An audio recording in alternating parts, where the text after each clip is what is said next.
العلم هو النور الهادي والمفتاح لكل الخير من يرد الله به خيرا. بسم الله الرحمن الرحيم نحمده ونصلي على رسوله الكريم أما بعد. قال المصنف رحمه الله: والخبر قد يكون جملة مثل زيد أبوه قائم وزيد قام أبوه فلا بد من أعد وقد يحذف وما وقع ظرفا فالأكثر على أنه مقدر بجملة. اور خبر کبھی جملہ ہوتی ہے، جیسے زید ابوہ قائم اور زید قام ابوہ، فلا بد من عید، پس کسی لوٹنے والی چیز کا ہونا ضروری ہے. وقد یحذف، اور کبھی کبھی وہ لوٹنے والی چیز حذف کر دی جاتی ہے. وما وقع ظرفا، اور وہ خبر جو ظرف واقع ہو تو اکثر نحوی حضرات اس بات پر ہیں کہ وہ جملے کے ساتھ مقدر مانی جائے. طلبہ عزیز، یہاں سے علامہ ابن حاجب خبر سے متعلق ایک مسئلہ بیان کرنے جا رہے ہیں. جو مسئلہ اور جو بات بتائی ہے اس سے پہلے ایک بات یہ سمجھ لیجئے کہ خبر میں اصل افراد ہے، یعنی مفرد ہونا ہے، نہ کہ جملہ ہونا.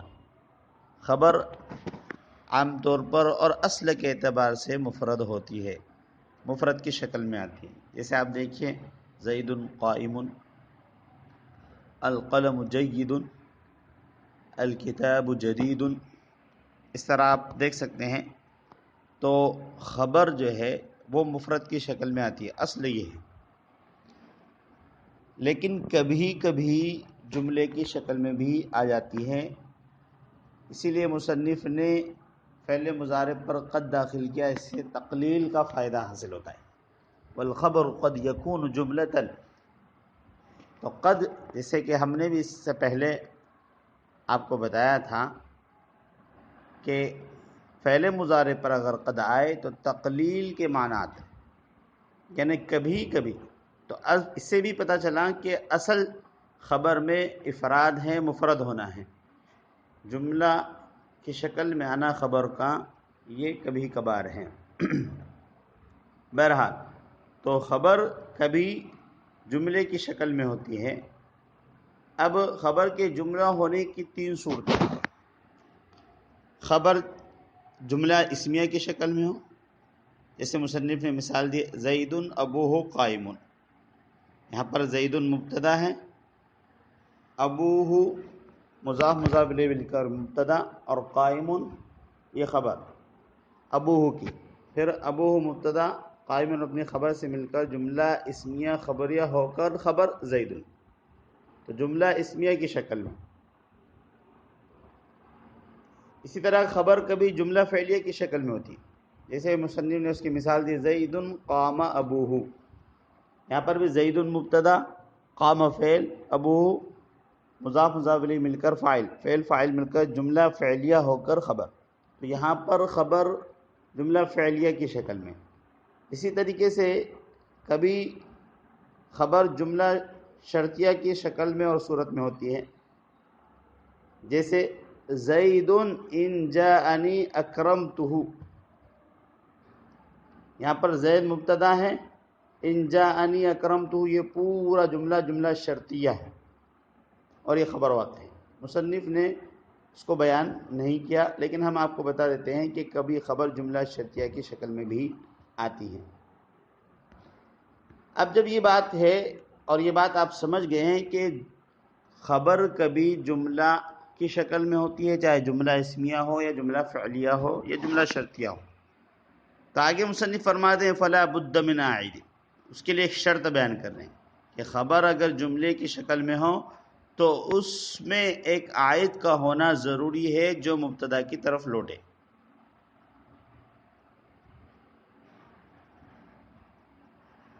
اور یہ شرط اس لیے لگائی ہے کہ جملہ من حیث الجملہ ایک مستقل کلام ہوتا ہے.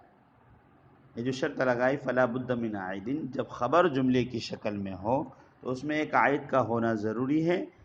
تو یہ شرط اس لیے لگائی ہے کہ جملہ من حیث الجملہ ایک مستقل کلام ہوتا ہے، اس کا اپنے ما قبل اور ما بعد کے ساتھ کوئی ربط اور تعلق نہیں ہوتا. لیکن یہاں پر جملہ ایک خبر بن رہا ہے اور مبتدا خبر کے درمیان یہ ربط اور تعلق ہوتا ہے، تو اس تعلق کو برقرار رکھنے کے لیے یہ شرط لگائی گئی ہے کہ اس میں کوئی ایسا عائد ہو جو مبتدا کی طرف لوٹ رہا ہو. جیسے آپ نے مثالوں کے اندر دیکھا ہوگا زید ابوہ قائم، ابوہ قائم یہ جملہ ہے، اس میں ایک ضمیر ہے، وہ ضمیر جو مبتدا کی طرف لوٹ رہی ہے. اسی طریقے سے زید قام ابوہ، دونوں کے اندر آپ دیکھ سکتے ہیں. اب اس آیت کی کئی صورتیں ہیں. مبتدا کی طرف لوٹنے والی عائد یعنی لوٹنے والی چیز، اس آیت کی کئی صورتیں ہیں. ضمیر کی شکل میں بھی ہو سکتا ہے، جیسے کہ ابھی آپ نے دیکھا، میں آپ نے جو دو مثالیں دی ہیں مصنف نے، زید ابوہ قائم اور زید قام ابوہ، ان دونوں مثالوں میں عائد ضمیر کی شکل میں وہ مبتدا کی طرف. کبھی عائد جو ہے الف لام کی شکل میں بھی ہو سکتا ہے، جیسے نعم الرجل زید. نعم الرجل پورا جملہ فعلیہ خبر مقدم ہے اور زید مبتدا مؤخر ہے. تو جملہ فعلیہ یہ خبر کی شکل میں ہے، تو یہاں پر عائد الف لام ہے. الرجل پر جو الف لام آ رہا ہے یہی عائد ہے جو زید کی طرف لوٹ رہا ہے، اس لیے کہ الرجل پر جو الف لام عہد ذہنی ہے اور اس سے مراد وہ زید ہی ہے. اسی طریقے سے کبھی اس میں ظاہر کو ضمیر کی جگہ رکھ کر مبتدا کے ساتھ ربط دیا جاتا ہے، تو کبھی اس میں ظاہر بھی عائد کا قائم مقام ہو جاتا ہے. جیسے القارعۃ ما القارعۃ، الحاقۃ ما الحاقۃ. تو یہ جو الحاقۃ یہ مبتدا ہے اور ما الحاقۃ اصل میں الحاقۃ ما ہی، یہ پورا جملہ ہے اور یہ خبر بن رہا ہے. تو اب الحاقۃ ماہیہ، تو ماہیہ کی جگہ یعنی الحاقۃ ماہیہ تھا تو ماہیہ کی جگہ جو ہے اس میں ظاہر کو رکھ دیا، ہی کی جگہ جو مبتدا کی طرف لوٹنے والی ضمیر تھی تو اس کی جگہ اس میں ظاہری کو لے کر آ گئی. اس کو یوں بھی کہا جا سکتا ہے کہ جب خبر عین مبتدا ہو تو خبر میں عائد کی ضرورت نہیں. بالفاظ لے کر یہ بھی کہہ سکتے ہیں کہ جب خبر عین مبتدا ہو تو خبر میں عائد کی ضرورت نہیں ہے. تو الحاقۃ ما الحاقۃ دونوں عین، اصحاب الیمین ما اصحاب الیمین. بہرحال اسی طریقے سے کبھی عائد جو ہے مبتدا کی تفسیر کی شکل میں بھی ہوتا ہے. جیسے آپ دیکھیے قل هو اللہ احد، ہوا قل هو اللہ میں ہوا جو ہے یہ مبتدا ہے اور اللہ احد پورا جملہ یہ خبر بن رہا ہے اور اس کی تفسیر کر رہا ہے ہوا کی. تو یہ پورا جملہ تفسیریہ عائد ہے جو مبتدا کی طرف لوٹ رہا ہے.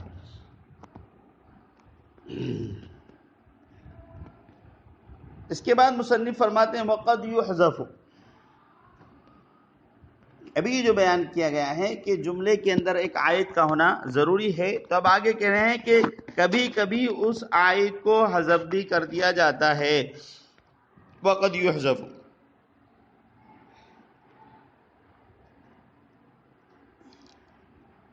لیکن کوئی قرینہ پائے جائے تب اس عائد کو حذف کرنا جائز ہے. جیسے اس کی مثال ہے الثمن منوان بدرہم، الثمن منوان بدرہم، کہ گھی 2 من 1 درہم میں ہے. اصل میں عبارت یہ تھی الثمن منوان منہ بدرہم. الثمن مبتدا، منوان بدرہم یہ پورا جملہ خبر ہے. تو خبر جملے کی شکل میں ہے تو منوان بدرہم یہاں پر کوئی عائد نہیں ہے، لیکن عائد کو یہاں پر حذف کر دیا گیا کہ اصل میں تھا الثمن منوان منہ بدرہم. اسی طریقے سے ایک مثال ہے البر الکر بستین درہما، کہ ایک بوری گیہوں 60 درہم میں. تو البر یہ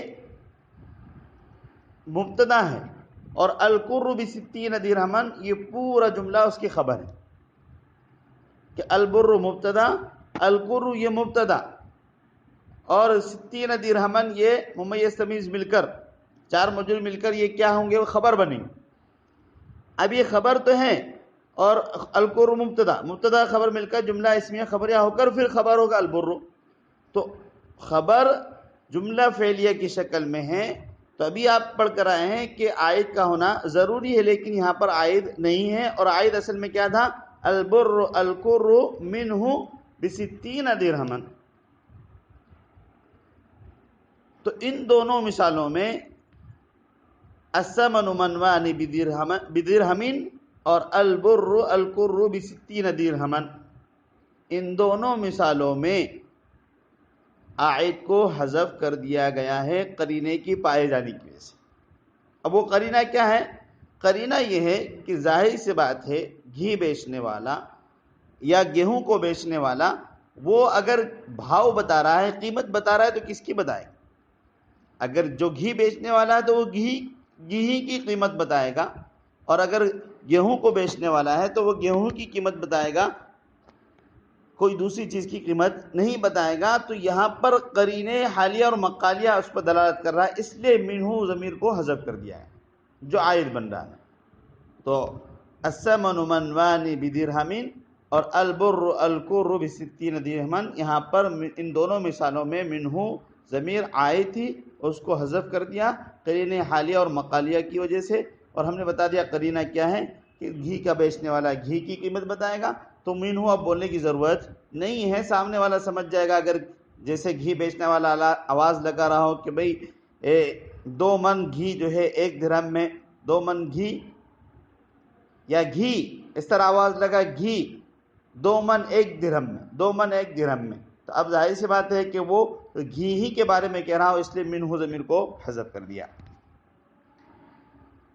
اس کے بعد آگے مصنف نے ایک مسئلہ بیان کیا ہے وما وقع ظرفا فالاکثر علی انہ مقدر بجملۃ. اس عبارت میں یہ بات بتانے جا رہے ہیں کہ اگر خبر جار مجرور کی شکل میں ہو یا جملہ ظرفیہ کی شکل میں ہو، پھر ظرف چاہے ظرف مکان ہو یا ظرف زمان ہو، ان تینوں صورتوں میں اس کے متعلق کا ہونا ضروری ہے. اگر خبر ظرف کی شکل میں ہو، ظرف زمان ہو، ظرف مکان ہو یا جار مجرور کی شکل میں ہو، تو اس صورت میں ان کے متعلق کا ہونا ضروری.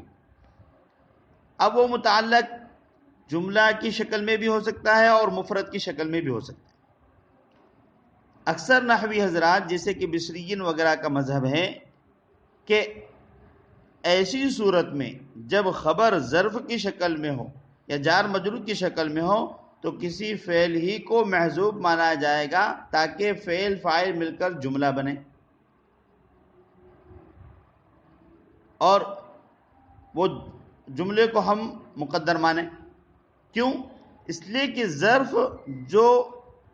ظرف کا جو متعلق ہے حقیقت میں وہی اس کا عامل ہوتا ہے، اور عوامل میں فعل ایک قوی قسم کا عامل ہے، اس لیے فعل ہی کو نکالا جائے گا. جیسے مثال کے طور پر زید خلفک، ایک مثال، زید یہ مبتدا ہے، خلفک یہ ظرف، یہ خبر جو ہے ظرف کے درجے میں یہ ظرف ہے اور یہ خبر واقع ہے. تو اب ظرف مکان ہے، اب یہ کسی نہ کسی سے متعلق ہوں گے، یعنی ان کا کوئی متعلق ضرور ہوگا. تو اب وہ متعلق بصریین حضرات، اکثر نحوی حضرات یہ کہتے ہیں کہ وہ فعل ہو، استقر یا ثبت ہو.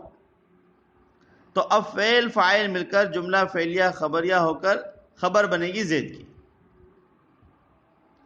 اس لیے کہ ظاہر سی بات ہے کہ اس ظرف میں عامل وہی متعلق ہوگا تو اور عوامل میں فعل اصل ہے، لہذا فعل کو مقدر مانا جائے گا اور فعل کو مقدر مان کر جملہ مقدر ہوگا.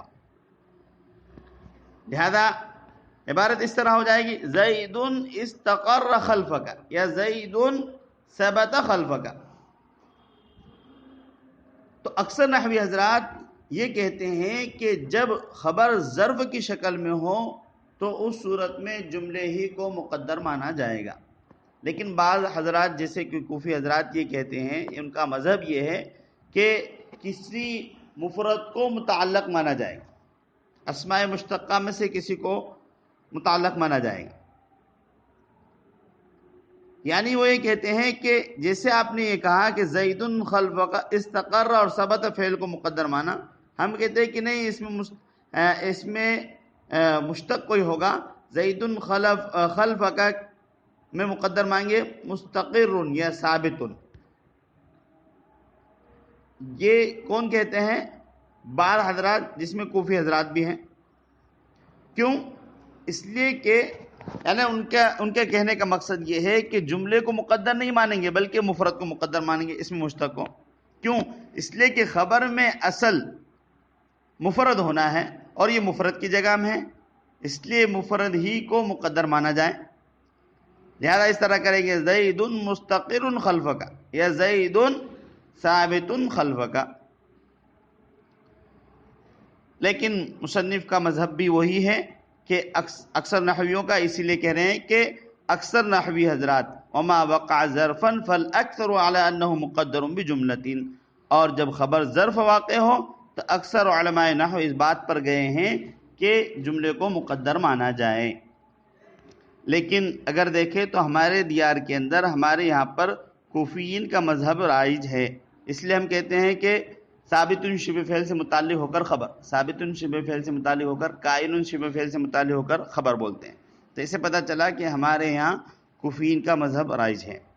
بہرحال یہاں پر ایک بات سمجھ لیجئے، ایک ہوتا ہے ظرف لغو اور ایک ہوتا ہے ظرف مستقر. ظرف کی بات آ گئی تو اس کو سمجھ لیجئے. ظرفت کا متعلق جو ہے چاہے فعل مانے جائیں جیسے کہ بصری نے کہا، یا اس میں مشتق مانا جائے، دونوں صورتوں میں اگر وہ لفظوں میں مذکور ہے تو اس کو ظرف لغو کہتے ہیں. ظرف کا متعلق لفظوں میں مذکور ہے تو اس کو ظرف لغو کہتے ہیں. اس لیے کہ جب ظرف کا تعلق پیچھے والے عامل مذکور سے ہے تو اب عمل وہی عامل مذکور کرے گا اور ظرف عمل کرنے سے لغو اور بیکار ثابت ہوگا، اس لیے اس کو ظرف لغو کہتے ہیں. اور اگر کبھی ظرف کا متعلق لفظوں میں مذکور نہ ہو، موجود نہ ہو، تو اس ظرف کو ظرف مستقر کہا جاتا ہے. اس لیے کہ اس کا متعلق چاہے اسم ہو یا فعل ہو، جب وہ حذف ہو جاتا ہے تو عامل کی ضمیر ظرف کی طرف ہی منتقل ہو جاتی ہے اور اس میں استقرار پکڑتی ہے. تو اس استقرار کے پکڑنے کی وجہ سے اس کو ظرف مستقر کہا جاتا ہے. آسان لفظوں میں بس یہ سمجھ لیجئے، جس ظرف کا عامل موجود ہو لفظوں میں اس کو ظرف لغو کہتے ہیں، اور جس ظرف کا عامل لفظوں میں موجود نہ ہو اس کو ظرف مستقر کہتے ہیں. امید ہے کہ آج کا یہ سبق آپ سمجھ چکے ہوں گے. اللہ تعالی ہم سب کو علم نافع عطا فرمائے، ہمارے اس پڑھنے پڑھانے کو اللہ قبول فرمائے. صلی اللہ تعالی علی خیر خلقہ محمد وعلى آله وصحبه أجمعين. السلام عليكم. لا تنسوا الإعجاب بالفيديو والاشتراك في القناة تشجيعا لنا لنستمر بنشر المزيد إن شاء الله.